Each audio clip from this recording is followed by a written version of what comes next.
Hi, everybody. Welcome to English Digest. I'm Tom. Hi, I'm Stephanie. It's our News Digest unit for the month of November. It's also our all-English unit, so we've given the Chinese teacher the day off, and you're all going to have to rely on your wits to get through today's lesson. And the topic for today is the life of pedestrians here in Taiwan. A pedestrian, of course, is someone who walks around.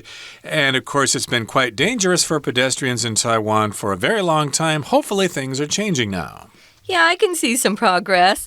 We're going to read through today's article first, guys, and then we'll be back to talk about the contents. Stay tuned. This May, Tainan was shaken by a tragic incident. A left-turning vehicle struck a mother and her child crossing the road, claiming the life of the 3-year-old and leaving the mother critically injured.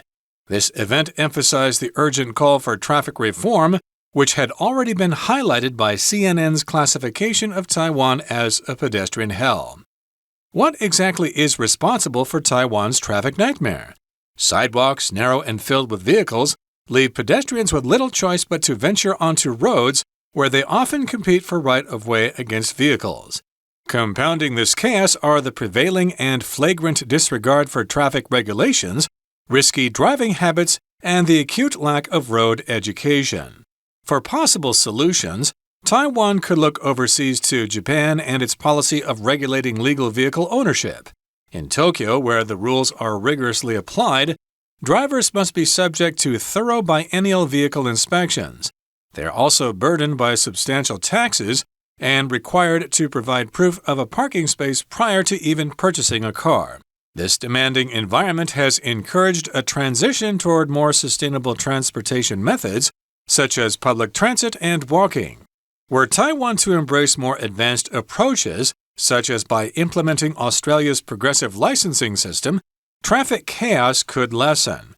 The system contrasts with Taiwan's rather inadequate licensing practice, ensuring that only individuals demonstrating adequate competence and safety consciousness are granted permission to drive on public roads. In a thorough process that extends for a minimum of 3 years, novice drivers in Australia, upon passing an initial test, are issued a speed-limited provisional license. They are then required to pass a series of further tests to obtain a full license. Indeed, while it's the government's obligation to improve infrastructure and devise comprehensive policies, citizens also need to contribute. If everyone prioritizes road safety, Taiwan may shed its negative reputation and transform into a pedestrian paradise. Okay, folks, let's dive in. Take a look at the title first. We're looking for solutions, so finding solutions to escape the pedestrian hell. Tom talked about what pedestrian means. It's a person walking along the street, could be on the sidewalk. If there's no sidewalk, sometimes we're forced to walk just close to the road, and that can be kind of dangerous. There are a few streets in Taiwan, not in Taipei City so much, but if you get out further, there are more of these streets that don't have sidewalks. And sometimes it does feel a little dangerous. I don't like to walk with my back to the oncoming cars. The oncoming traffic, I want them to see, yes, I'm here, I'm a person. That's probably the easiest thing to do. So we're talking about a situation that's really bad, pedestrian hell. Exactly, and hell here in religions refers to a place where you are punished after death if you're evil or if you're a bad person. But we use this word also to describe a pretty terrible situation in life. It's general, like maybe if you had a poor childhood, you could say, oh, my childhood was a living hell. My parents were mean to me and I didn't have any friends and things like that. But here, of course, it's referring to a bad situation for pedestrians in Taiwan. And indeed, yes, it is hard to get around on foot, especially here in Taipei, because it seems like auto traffic is given priority, although that seems to have changed recently, but I'm kind of pessimistic as to how long that's going to last. But in any case, let's take a look at the first paragraph here. It says, this May, the month of May, a little while back, Tainan was shaken by a tragic incident. Something that happened is an incident. A left-turning vehicle struck a mother and her child crossing the road, claiming the life of of the 3-year-old and leaving the mother critically injured. So when this happens to a small child, usually people take notice. If it happens to like a middle-aged man or something like that, who cares? There are plenty of them to go around. One less isn't going to hurt anything. But if a child gets hurt, then it makes the news, and then people are very angry about that, and they say, hey, government, you've got to do something about this. We've got to make the roads safe for pedestrians. Yeah, I think people are especially upset when a child is killed because they're just starting their life. And their life is ended so quickly. I think it's doubly sad that the mom was with her small child and the mother was critically injured. So it's really a tragic incident, a tragic event.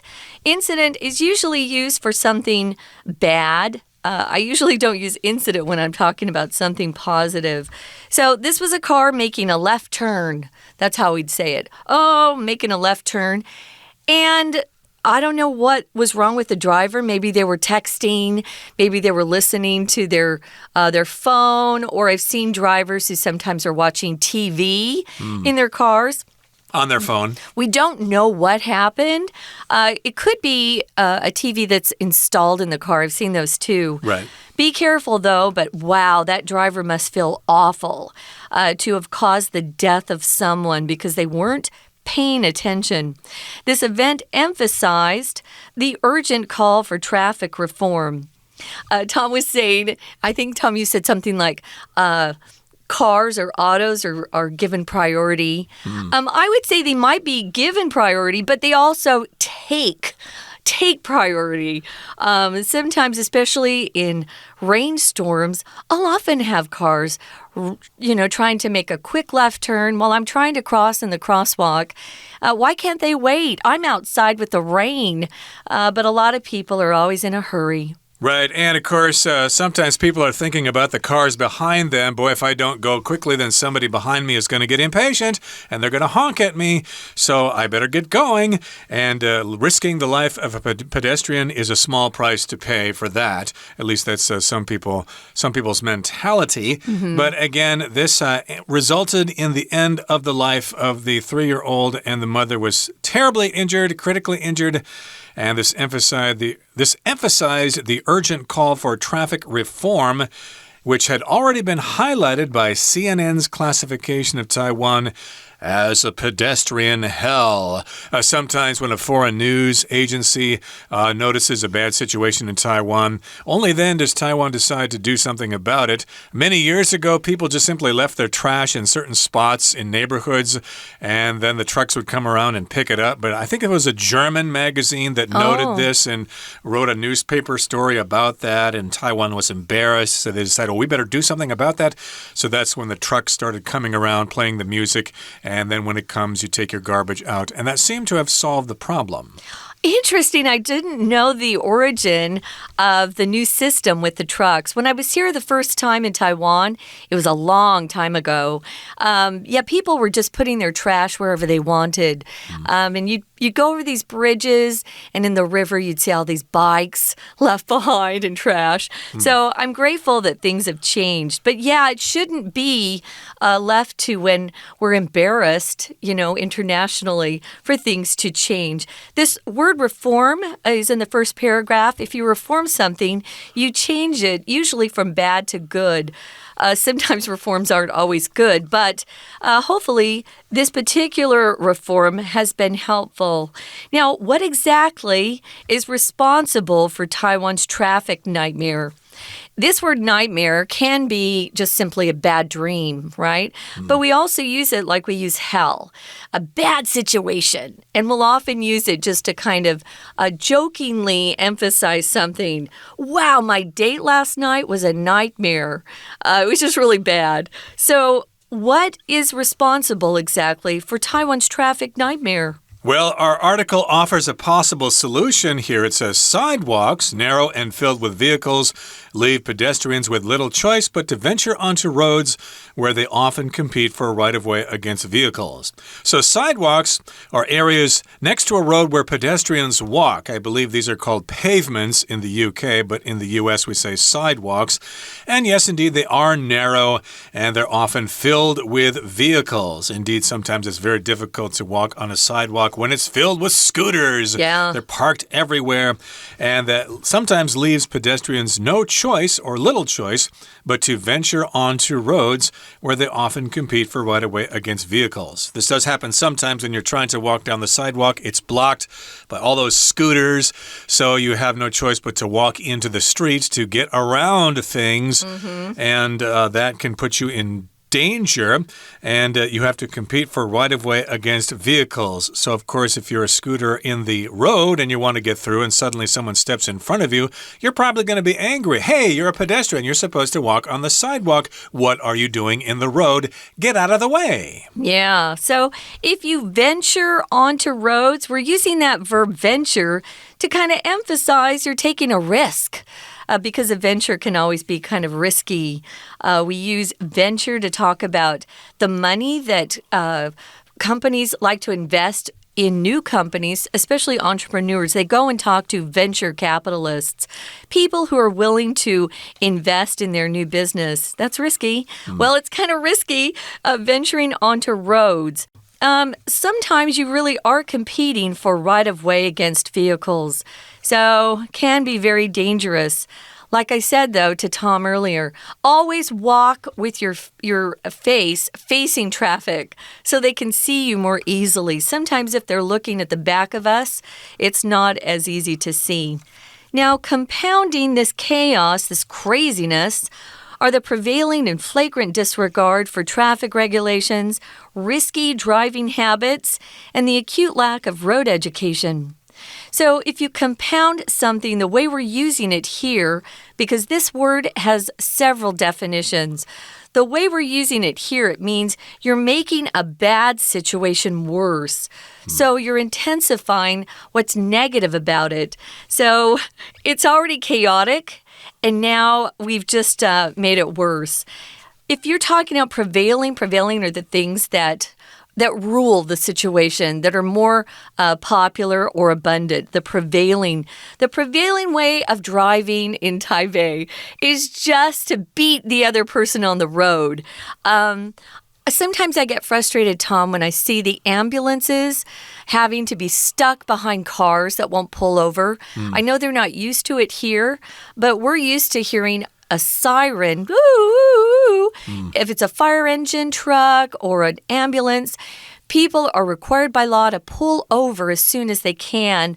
I don't know if that's even been taught here, but it does help. If your mother or father were in that ambulance, you would pull over as fast as possible. So we've got flagrant disregard. Flagrant means completely obvious and uncaring. You'll hear this word a lot if you watch sports guys and girls on TV, for example, basketball. If a guy takes his elbow and hits the opposite team member in his face or tries to do something where it's a foul, it's flagrant if it's really visible and obvious. It's on purpose, and of course this chaos, this messy situation is multiplied, is compounded by that flagrant disregard for traffic regulations. As people are running red lights all the time, the light is clearly turned red, but they still keep going. Oh, I can still go through. I still got 2 or 3 seconds. It's okay, no problem. There are no police here. And we've also got risky driving habits, especially by those scooters. Yeah, the scooters. Oh, they take chances all the time, zipping through traffic just to get a couple of seconds ahead so they can get to their destination earlier, so they can play on their phones some more. And also we've got some acute lack of road education. Now here the word acute just means it's severe, it's intense, and it's very obvious. You might have a cold, but it's an acute cold. It's very serious. You need to go see the doctor. Otherwise you might get really sick and maybe even die or something like that. Or maybe get pneumonia. Right, get a disease that's even worse. So yes, there does seem to be a lack of road education. People do go to driver's ed classes, but I know you did that before. I did. Did they offer like road safety, or did they just teach you how to drive the car? No, I was given, I guess, a booklet. It was translated horribly, though. It was very hard to understand what their English meant. But I did take some driving lessons. You're actually required to take driving lessons and pass this particular course that they set out. And so I practiced that a lot. But as far as the rules, no, I didn't spend much time on that. But I think I think we have even more strict rules for driving in America. Perhaps they have them here, but no one's obeying. For example, the sirens. People don't pull over necessarily here. Well, I think there just aren't enough police around, You pretty much know you can get away with anything because... Yeah, but you should be embarrassed that your fellow citizens can see that you aren't caring enough to pull over. Well, it's one of those things, well, if they're doing it, I can do it too. Oh, okay. So what's wrong with that, So that is a problem. I do remember my mother always telling me to drive defensively, and that includes being a pedestrian. I've noticed here that a lot of times when the light turns green for pedestrians, they just start walking into the street and they don't look first. Ooh, I would look. I always look first because there always is going to be somebody who's not looking, they're not paying attention to the road, and they're going through anyway. So yeah, you got to look first even though it may not be your responsibility. You've got to be defensive at all times. You need to expect disasters. You need to expect people to be disobeying the law at all times, even though they may not. But in any case, that's pretty good advice. And hopefully some of you will take some good advice from your mothers as well regarding traffic. But right now we're going to take a little bit of a break, but stay tuned. We'll be right back.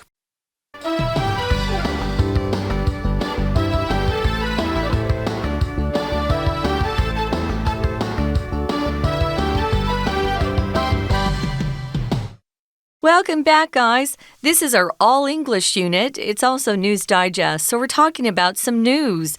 And a really sad, tragic story that was in Taiwan's news was that in Tainan, there was a tragic accident where a vehicle or a car turning left struck a mother and her 3-year-old child.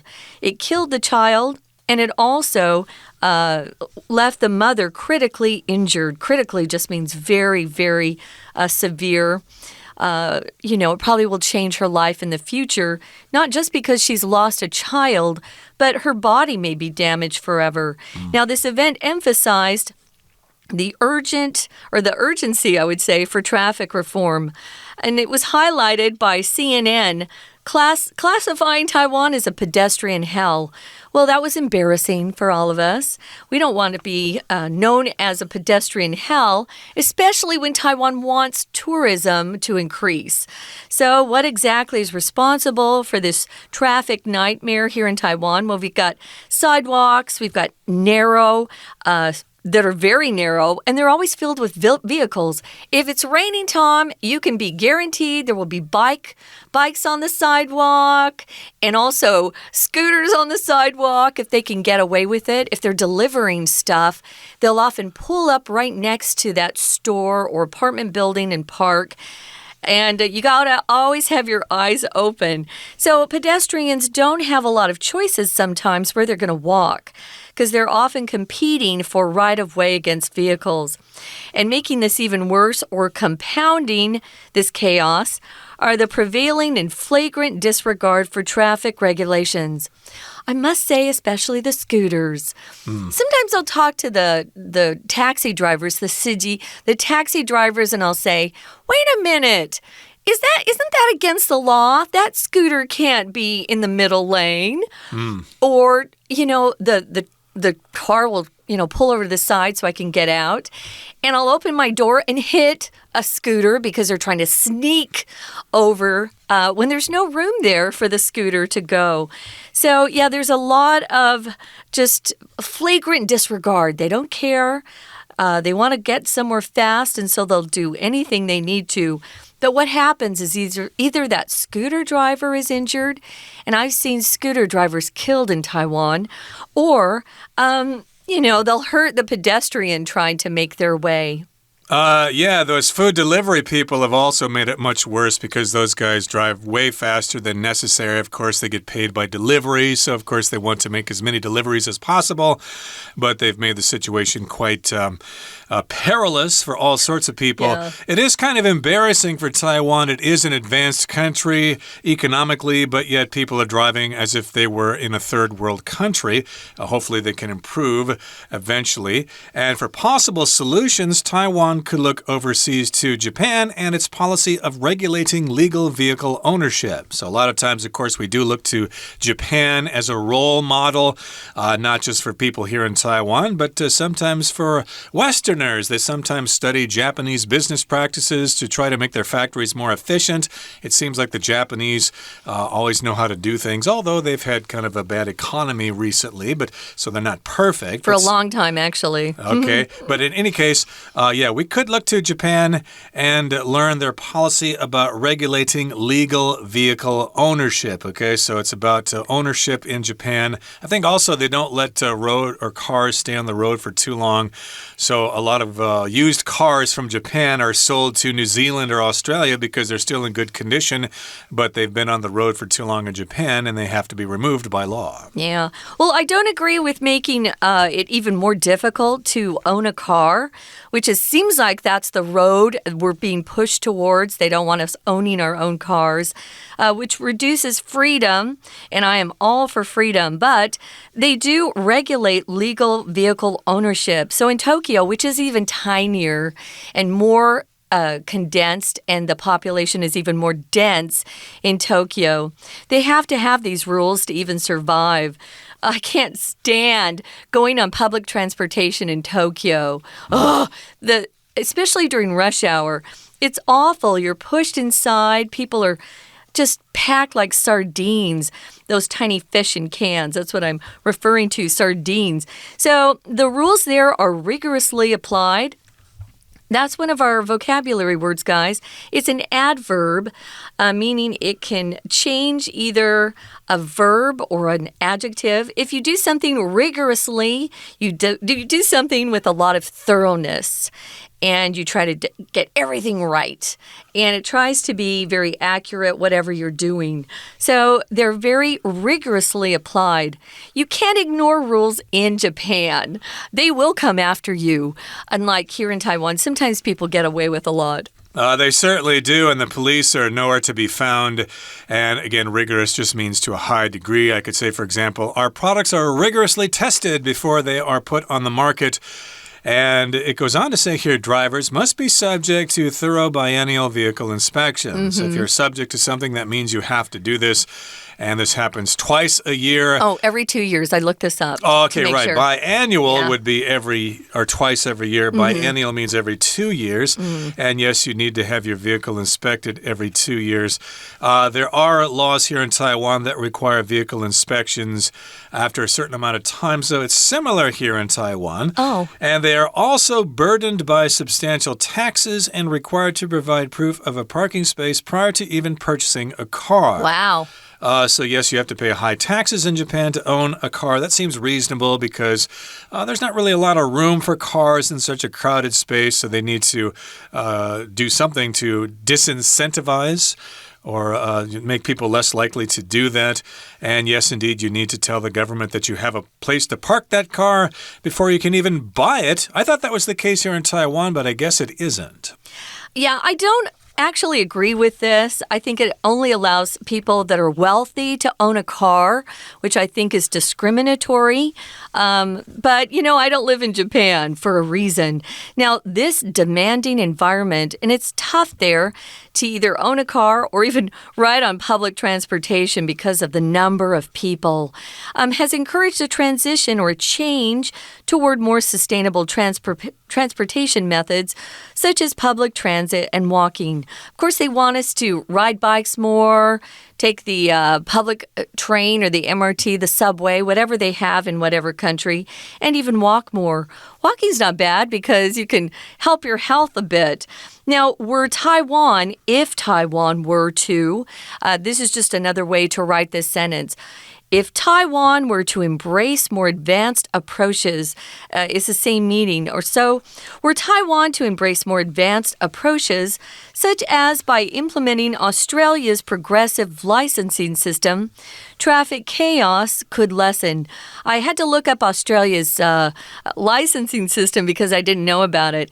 They make you just learn how to drive a car for a longer amount of time. In America, you can get a driver's permit. You're not usually, usually you're 15 to 16 when you get that. You can practice with an adult by your side before you get a real driver's license. Here, we're going to implement just means to put into place. You can implement new policies, implement new rules. Just means someone saying, hey, this is the official rule that we're going to use. So it's to put a plan or decision or an agreement into effect. What does progressive mean here, Tom? It means moves forward by steps. So, of course, you have the licensing system where you get your license by various steps. As you said, in the U.S., you get your learner's permit, and then you go to driver's ed and take the test, and you've got your license. But here in Australia, it's more progressive. You've got to go through more steps than that. And it's longer. Right, so they make sure people who drive in Australia know what they're doing, and as a result, traffic chaos could lessen. This system contrasts with Taiwan's rather inadequate licensing practice, ensuring that only individuals demonstrating adequate competence and safety consciousness are granted permission to drive on public roads. So I don't really know much about Taiwan's system because I have not taken local driver education classes. Oh, really? And when I came to Taiwan years ago, you could just change your license over to a local license. That has changed, but since I changed it before the policy was implemented, I have a local driver's license. But in any case, yes, we have to we have to demonstrate or show that we have adequate or sufficient competence and safety consciousness, and then you're granted permission to drive on public roads. In other words, it's not as strict here in Taiwan as it is in Australia. So in a thorough process that extends for a minimum of 3 years, novice drivers in Australia, upon passing an initial test, are issued a speed-limited provisional license. Speed-limited means that they'll even say you can't go above this particular speed because we don't trust you. Novice just means someone who's brand new at something. It's not negative or positive. It just means someone's new. So they're novice drivers in Australia. So they have to pass that initial test. So they have to make sure that they can prove they know the rules, to drive a car and to be on the road. And then they have to go for another 3 years. It's kind of crazy. It's so long. Maybe they don't have a lot of drivers. I'm not familiar with Australia per se. So this is something that they're doing over there, and our writer thinks that might be a good idea. I would just say that maybe we should actually enforce the laws that we already have in Taiwan. For the scooters, you can't ride down the middle of the road, but they do. They're not supposed to ride on the sidewalks, but they do. I would say for the most part, it's the scooters causing traffic accidents in Taiwan. I would agree with that, but as I said earlier, there are just too many scooters and too few police officers to enforce the rules. So scooter riders are not stupid. They know what they can get away with. So that's a big problem. I do like the idea of the separating of traffic lights for pedestrians and then for cars, not having them on at the same time. There are a couple of intersections in Taipei where the light turns green for only pedestrians, and you can cross in any direction you want to. It's like an X symbol where you just go. I love that. There's one at Jianguo and Xinilu, and it's wonderful. The flower market is over there, and it's nice. Nobody gets hit there, hopefully. There's one over by Yuanxi as well. But in other places, though, if you're a pedestrian, you're taking your life into your own hands if you cross the road. Yeah, look both ways, or look all ways, as they say. And indeed, while it's the government's obligation to improve infrastructure and devise comprehensive policies, citizens also need to contribute. So yes, it is up to the government to improve the infrastructure, which is the basic foundation of the roads and the traffic lights and things like that. Make sure the bridges are solid and don't fall down. Exactly. And they need to come up with or devise comprehensive policies. Comprehensive just means it includes pretty much everything you can think of. It involves every possible situation. But still, as citizens, we need to contribute. We can't just keep on saying, oh, it's the government's fault. They're just not enforcing the laws. No, you have to be responsible yourself as well. No, the government can never change everything to make it better. In fact, they usually make things worse. It requires citizens to step up and do the right thing. So you need to prioritize road safety. If you prioritize something, you make sure it's the most important thing that you're focused on. It's more important than any other thing. And road safety is pretty darn important. Nobody wants to lose a loved one to an accident. Taiwan may shed its negative reputation if it does this. If you shed something, you get rid of it. Well, often you shed to talk about a snake.